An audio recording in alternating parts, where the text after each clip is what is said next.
আমার ভাইরা, আজকে আমাদের এই বাংলাদেশে ভাইরাল হয়ে গেছে আবুল বাউল ফাউল। আবুল বাউল ফাউল। ফাউল মানে কি? মিস্টেক করা। বল যখন গোল দেয়, গোলে না যায়, যদি সাইডে যায়, সেটাকে কি বলে? ফাউল আছে না? এই যে আবুল বাউল, একটা জিনিস চিন্তা করেন, মানুষ আমরা কোথায় আছি? এই আবুল কোরআন হাদিসের কোনো জ্ঞান আছে তার ভিতরে? আজকে জ্ঞান না থাকার কারণে সে বলছে কুল আউযু বিরাব্বিন নাস মালিকিন নাস ইলাহিন নাস। এটা কি কোরআনের আয়াত কিনা? সূরা না? এই সূরাটাকে তেলাওয়াত করে সে আল্লাহর সঙ্গে কটাক্ষ করেছে। নাউজুবিল্লাহ বলেন। ঈমান আছে? ঈমান নেই। নাস শব্দের অর্থ হচ্ছে মানুষ। শব্দের অর্থ কি? মানুষ। আর সে বলতেছে আল্লাহ নিজেই তো নাচতে বলছে। নাউজুবিল্লাহ বলেন। এটা কি কারণে বলেছে? তার ভিতরে কোরআন হাদিসের কোনো কি নাই? জ্ঞান নাই, ঈমানটাই শেষ। যার কারণে সারা বিশ্বময় মানুষ চাচ্ছে তার ফাঁসি। ঠিক কিনা? আল্লাহর সঙ্গে যে বেয়াদবি করেছে তার ফাঁসি এত বিলম্ব কেন? অতি দ্রুত তার ফাঁসি হওয়া উচিত। ঠিক কিনা? সারা বিশ্বের মুসলমানদের কলিজায় আঘাত করেছে, কারণ কাফের মুশরিক মুরতাদরাও আজও পর্যন্ত কোরআনের সঙ্গে এরকম বেয়াদবি করতে পারে নাই। এই আবুল ফাউল সেই ফাউল করেছে। ঠিক কিনা? আলহামদুলিল্লাহ আলহামদুলিল্লাহিল্লাযী ইমতান্না আলা ইবাদিহি বিনবিয়িহিল মুরসাল সাল্লাল্লাহু আলাইহি ওয়াসাল্লাম ওয়া কিতাবিহিল মুনাজ্জাল হাত্তা ইত্তাসা আলা আহলিল আফকারি তরিকুল ই'তিবার বিমা ফীহি মিনাল কসাসি ওয়াল আখবার واتضح به سلوك المنهج القويم والصراط المستقيم بما فصل فيه من الأحكام وفرق بين الحلال والحرام ونشهد أن لا إله إلا الله وحده لا شريك له ونشهد أن سيدنا وسندنا وحبيبنا ومولانا محمدا عبده ورسوله ذو المعجزات الظاهرة صلى الله تعالى عليه وعلى آله وأصحابه الذين تذكروا بالقرآن وذكروا به الناس تذكيرا أما بعد فقد قال الله تعالى في كلامه المجيد وفي فرقانه الحميد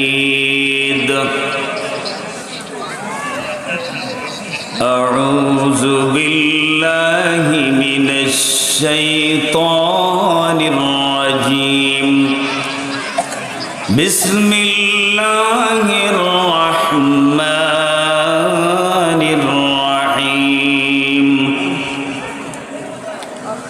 قل هل يستوي الذين يعلمون والذين لا يعلمون إنما يتذكر أولو الألباب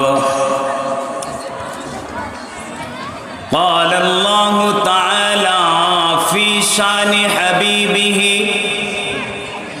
إن الله وملائكته يصلون على النبي يا أيها الذين آمنوا صلوا عليه وسلموا تسليما سورة يوسف بداري حكمة لقمان ما قارئ قرآن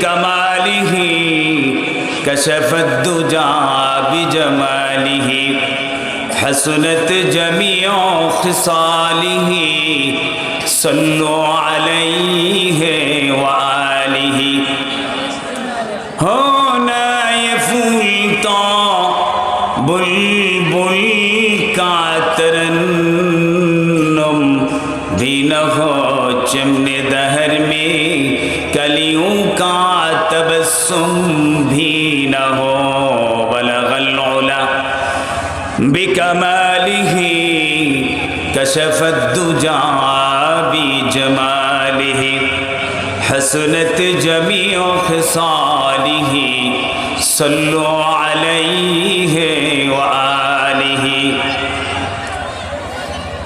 अल्हम्दुलिल्लाह,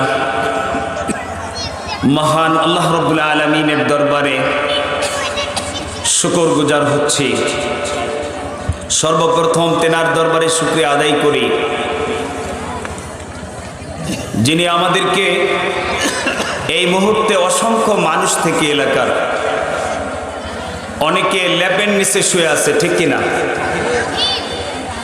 তাদের থেকে আমাদেরকে সামান্য কিছু কতিপয় ব্যক্তিকে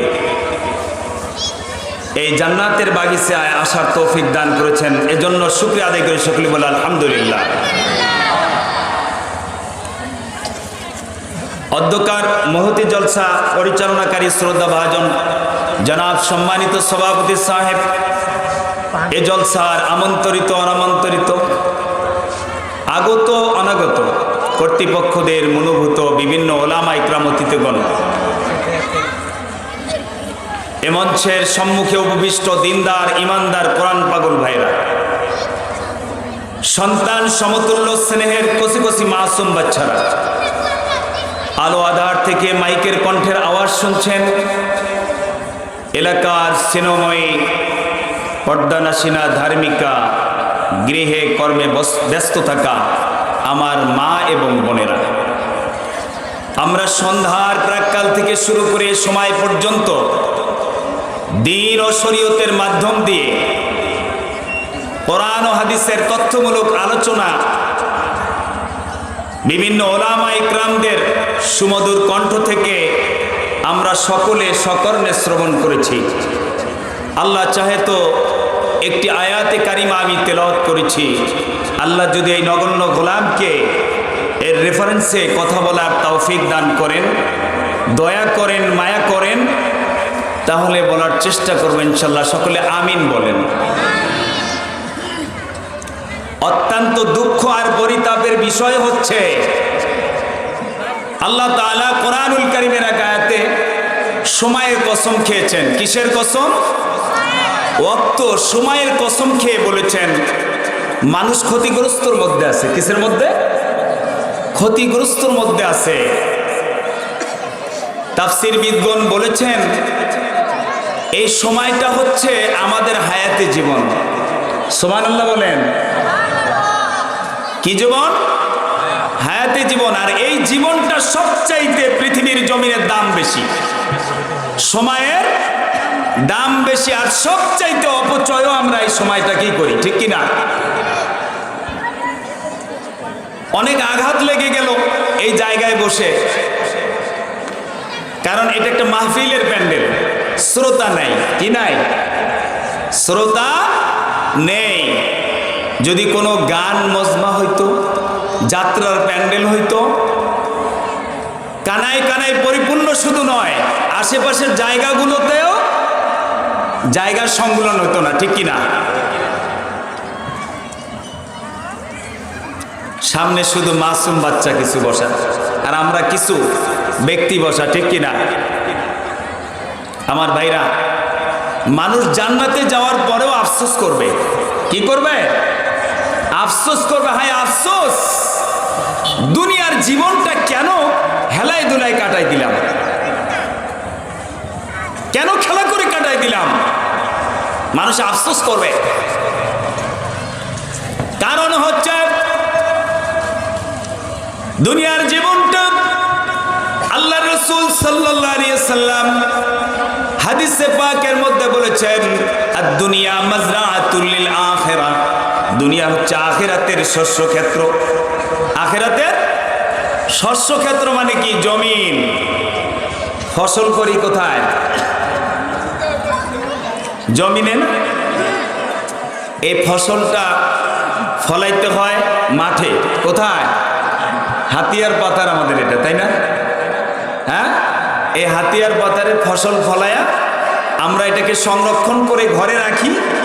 এরপরে 6 মাস আগামী আমন, আবার আমন থেকে ইরি পর্যন্ত এটাকে ভোগ করি, ঠিক কি না? এমনিভাবে আল্লাহ রসুল সাল্লাল্লাহু আলাইহি ওয়াসাল্লাম হাদিসে পাকের মধ্যে বলেছেন যে দুনিয়াটা হচ্ছে আখিরাতের শস্য ক্ষেত্র। এখান থেকে সঞ্চয় করতে হবে। কি করতে হবে? সংরক্ষণ করতে হবে, সঞ্চয় করতে হবে অনন্ত জীবনকালের জন্য। কোথায়? অনন্ত জীবনকাল। ইরির মৌসুম কয় মাস? 3 মাস, 4 মাস। এরপরে খাই কয় মাস? বাকি আবার ইরি আসা পর্যন্ত, ঠিক কিনা? আল্লাহ তাআলা দুনিয়ার সামান্য হায়াতে জীবন দিয়েছেন। এই জীবনে যেটা সঞ্চয় করব এইটা উপভোগের জায়গা হচ্ছে জান্নাত। সুবহানাল্লাহ বলেন। এজন্য আল্লাহ রাব্বুল আলামিন কোরআনে হাকিমে আল্লাহ পাক বলেছেন, ইয়া আইয়ুহাল্লাযীনা আমানু, ইয়া আইয়ুহাল্লাযীনা আমানু, হে ঈমানদার গণেরা, ইয়া আইয়ুহাল্লাযীনা আমানুত্তাকুল্লাহ, আমি আল্লাহকে ভয় পাও, হাক্কা তুকাতিহি ওয়ালা তামুতুন্না ইল্লা ওয়া আনতুম মুসলিমুন, আমাকে ভয় পাও এবং মুসলমান না হয়ে কবরে আসিও। ঠিক কি না? মুসলমান হও আর আমাকে ভয় পাও।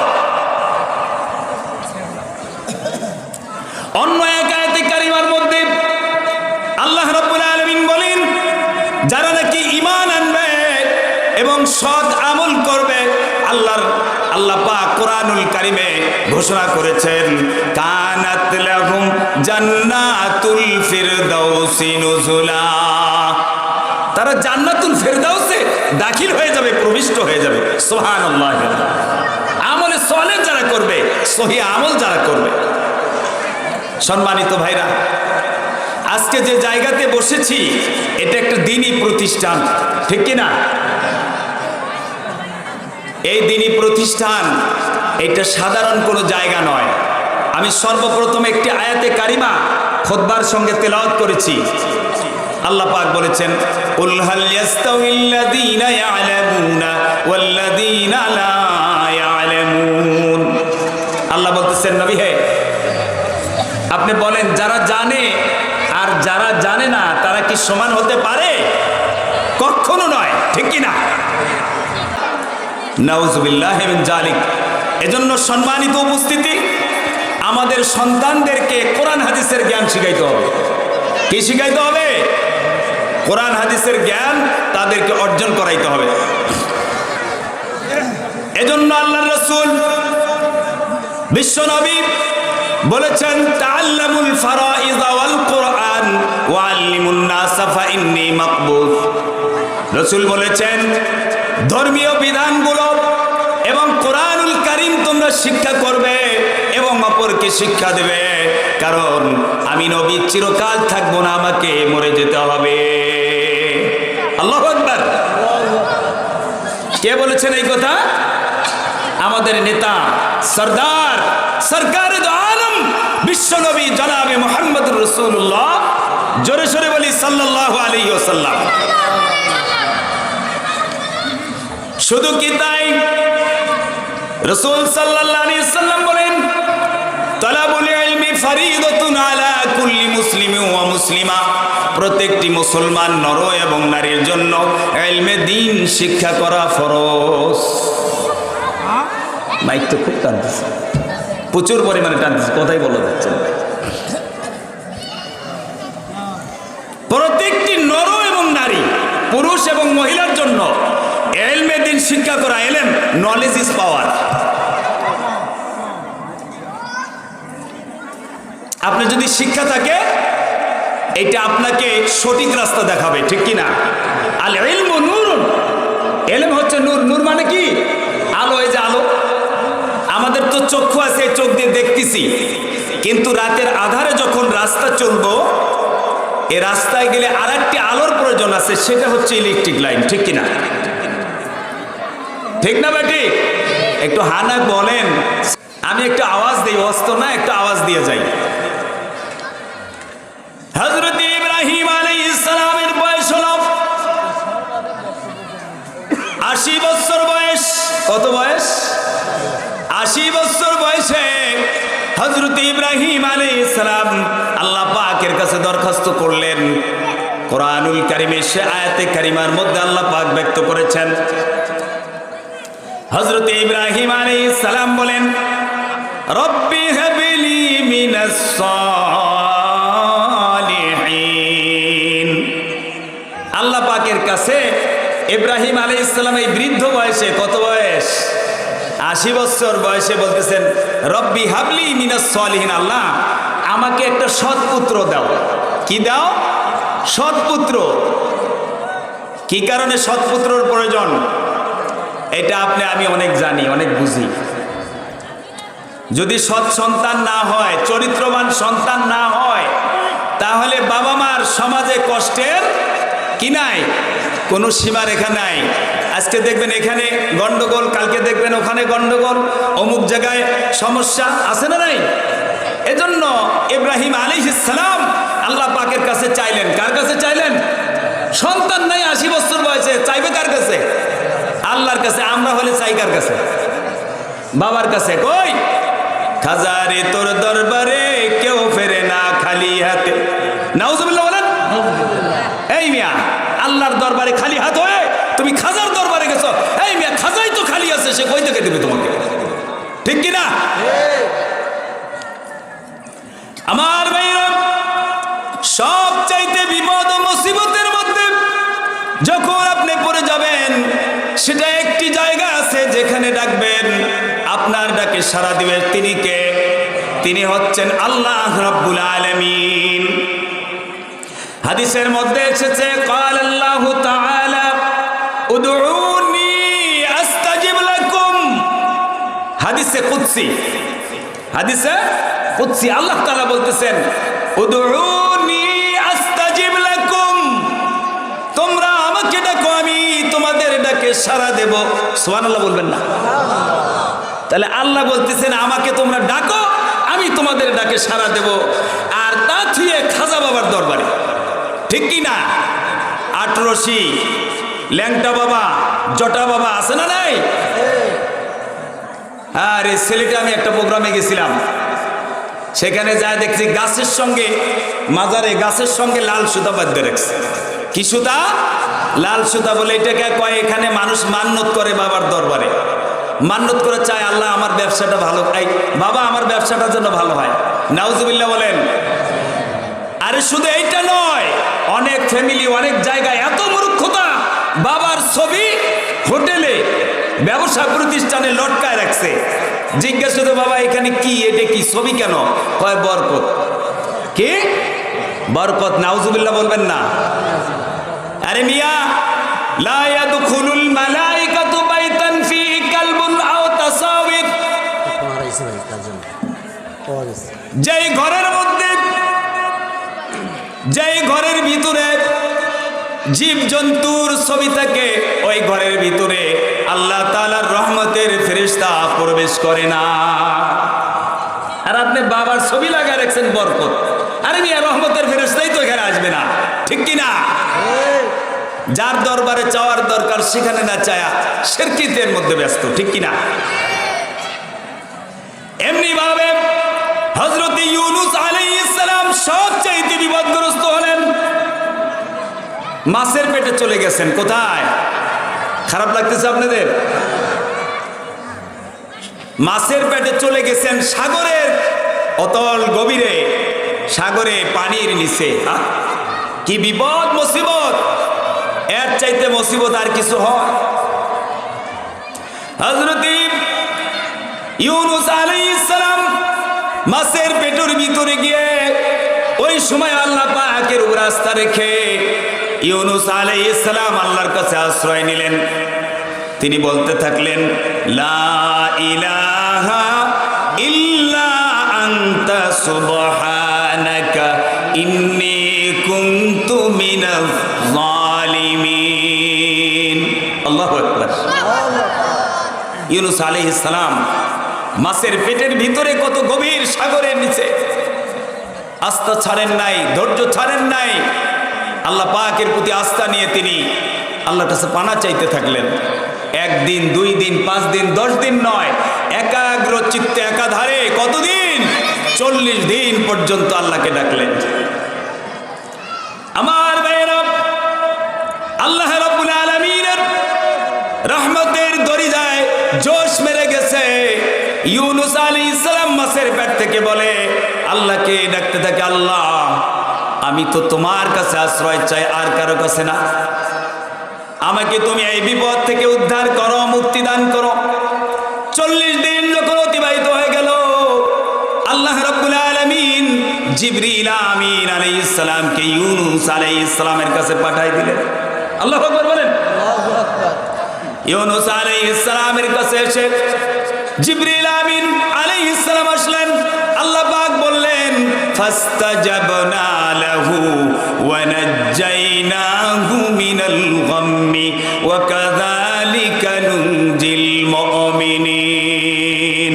আল্লাহু আকবার বলেন। আল্লাহ কয়, ইউনূস শুধু তোমাকে নয়, তুমি যেরকম বিপদে পড়ে আমার কাছে আশ্রয় চেয়েছো, কিয়ামত পর্যন্ত আমার যত বান্দারা আছে তারা বিপদে পড়ে আমার কাছে আশ্রয় চাইলে ওই মুমিনদেরকে ওয়া কাযালিকা নুনজিল মুমিনিন, আমি আল্লাহই তাদেরকে সাহায্য করব। সুবহানাল্লাহ। সুতরাং আশ্রয়দাতা কে? আল্লাহ। তার আশ্রয় চাও কার কাছে? আল্লাহর কাছে। এবং আল্লাহকে চেনার জন্য যে শিক্ষা ব্যবস্থা, সেটি হচ্ছে এই দ্বীনি প্রতিষ্ঠান। সেটা কোনটা? এই দ্বীনি প্রতিষ্ঠান। কান্দে, চোখের পানি বসে আর কান্দে, বাবা আমার ছেলে লন্ডন থাকে, আমার দেখে না। আছে না নাই? এই মেয়া, তুমি তো নিজে ব্যর্থ, তোমার সন্তানকে তুমি মানুষ করতে পারো নাই, ঠিক কি না? কয় কর্মচারী রাখছে আমার জন্য, তাই তো ডাকলেও শোনে না, শোনক দেখ কেমন আছে, কয় কি না? এই মেয়া, তুমি এত বড় ডিগ্রি অর্জন করিয়ে তাকে লন্ডন এই দুনিয়া অর্জন করার জন্য এত কিছু করলা, খাসিরা দুনিয়া ওয়াল আখিরা, তোমার দুনিয়াও শেষ, আখিরা তো শেষ। তুমি তো সন্তান মানুষ বানাইতে পারো নাই, ঠিক কি না?